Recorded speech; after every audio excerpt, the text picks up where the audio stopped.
అమరావతికి సంబంధించి మన ఆంధ్రుల రాజధాని అమరావతికి సంబంధించి సరే ఆల్రెడీ ఒకసారి ప్రారంభించి దానికి సంబంధించి కొన్ని కార్యకలాపాలు లేదంటే అక్కడ ఉన్నటువంటి ఆఫీసులు నిర్మిస్తూ వచ్చారు. మళ్ళీ ప్రధానమంత్రి మోదీ గారు రాబోతున్నారు.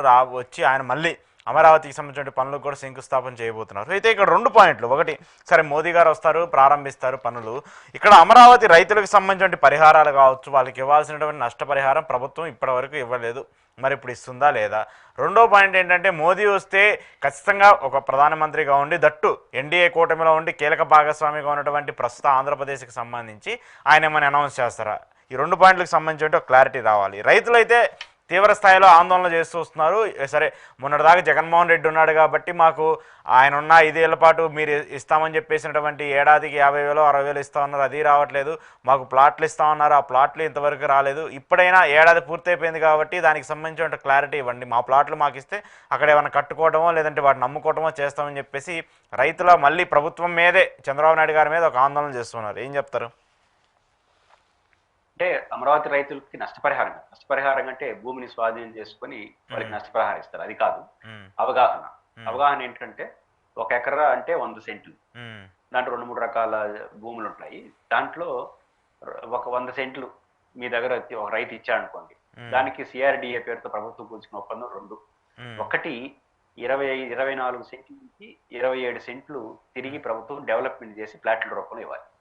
అంటే ఉదాహరణకు మీరు 1 ఎకరా ఇచ్చారనుకోండి, 3 ప్లాట్లు మీకు ఇవ్వాలి. దాంట్లో 1 కమర్షియల్ ఏరియాలు ఇవ్వాలి, 2 హౌసింగ్ ఏరియాలు ఇవ్వాలి. మరియు 1 ఎకరాకి ప్రతి ఏడాది 50,000 రూపాయలు కౌలు ఇవ్వాలి. అంటే ఆ వ్యవసాయం చేసే రైతు భూమి ఇచ్చేసాడు కాబట్టి 50,000 రూపాయలు ఇవ్వాలి. అది కూడా ప్రతి సంవత్సరం 10% పెరుగుతూ పోవాలి. 1వ సంవత్సరం 50,000, 2వ సంవత్సరం 55,000, 3వ సంవత్సరం 55,500, ఇట్లా 10% పెంచుకుంటా పోతా ఉండాలి. కాబట్టి ఈ 10% పెంచుకుంటాప్పుడు అది 10 years పాటు ఇవ్వాలి. అంటే ఫ్లాట్ ఇచ్చినా ఇవ్వకపోయినా 10 years పాటు ఇవ్వాలి. జగన్ రెడ్డి గారు కౌలు వరకు పద్ధతిగానే ఇచ్చాడు, కొంత అటు ఇటుగా ఒక రోజు అటు ఇటు ఇచ్చేశాడు. ఇప్పుడు తెలుగుదేశం పార్టీ ఈ సంవత్సరం ఇచ్చిందో లేదో మనకు తెలియదు. అయితే పాయింట్ ఏంటంటే కౌలు ఇవ్వాలి, ఫ్లాట్లు ఇవ్వాలి. నిజానికి 10 ఏళ్లలో ఇచ్చేవాళ్ళు ఫ్లాట్లు. ఇప్పుడు 10 ఏళ్ళు అయిపోయింది కదా, 14 నుంచి 10 ఏళ్ళు అయిపోయింది.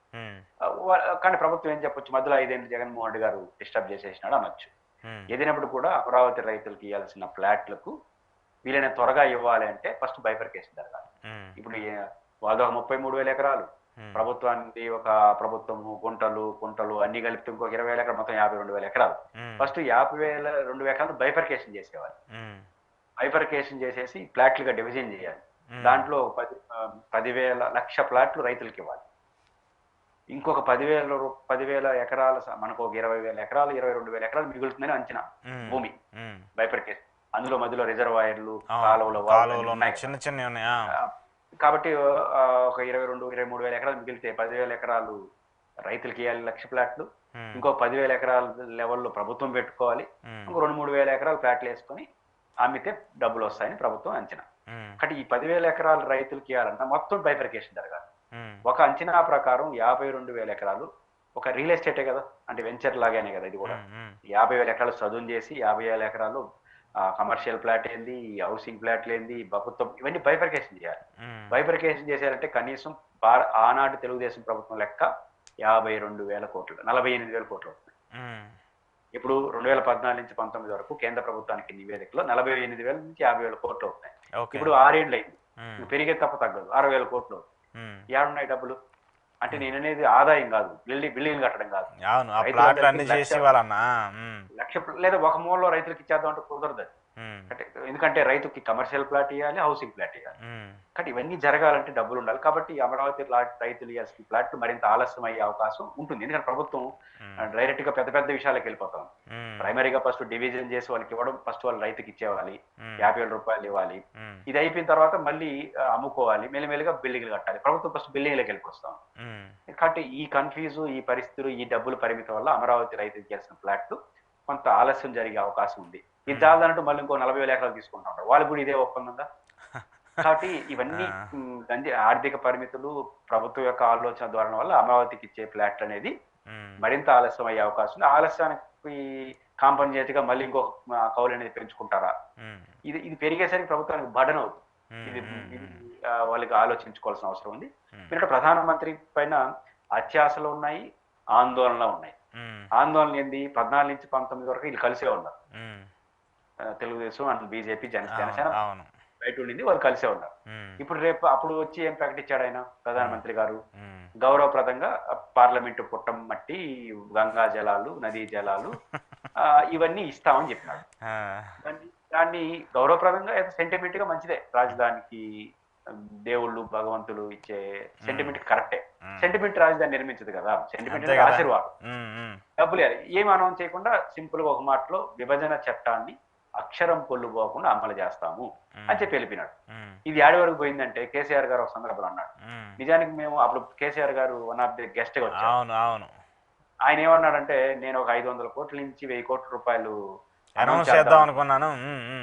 భారత ప్రధానమంత్రి ఏమి అయినప్పుడు నేను ఇస్తే ఆయన గౌరవం తగ్గించండి, ఏమి ఇవ్వకుండా వచ్చేసాను అన్నాడు ఎటకారంగా. అంటే పాయింట్ ఏంటంటే, అది ఆ అనుభవం ఇంకా కళ్ళ ముందు కనిపిస్తాను. మళ్ళీ ప్రధానమంత్రి గారు చట్టాన్ని చదివేసి వెళ్ళి పుడుస్తాడా అనేది ఒక భయం ఉంది. కాబట్టి రెండోది, ఇంకో పక్క డబుల్ ఇంజిన్ సర్కారు, ఏదో జరగబోతుందని ఆశ. కొన్ని మీడియా ఛానళ్ళు ప్రధానమంత్రి గారు వస్తున్నారు, అద్భుతం జరగబోతోంది, పునర్నిర్మాణం జరగబోతోంది, అది కేటాయించబోతారు, ఇది కేటాయించబోతారని ఉంది. కానీ ఇక్కడ మళ్ళీ ప్రధానమంత్రి గారు, నేను ఇంతకు ముందు ప్రస్తావించినట్టు, హైదరాబాద్ నుంచి తిరుపతికి ఒక నేషనల్ హైవే వేస్తారు. దానికి మొత్తం అది అమరావతి కూడా వస్తుంది అనుకోండి, అది అమరావతి లెక్కలో రాసేస్తారు. నిజానికి అమరావతికి ఏం సంబంధం లేదు. అది ఇట్లాంటి ఖాతాలు కానీ రాసినారంటే ఆంధ్రప్రదేశ్ కి అన్యాయం చేసినట్టు అవుతుంది. అమరావతికి స్పెసిఫిక్ గా ఏం చేస్తారు? స్పెసిఫిక్ గా చేయాలంటే బైపర్యాషన్ యాక్ట్ ప్రకారం ఒక అసెంబ్లీ, ఒక సెక్రటరియట్, డబ్బులు ఇవ్వండి. అది అనౌన్స్ చేస్తే చాలు, రాష్ట్ర ప్రభుత్వానికి పెద్ద బడ్డను తీరిపోతుంది.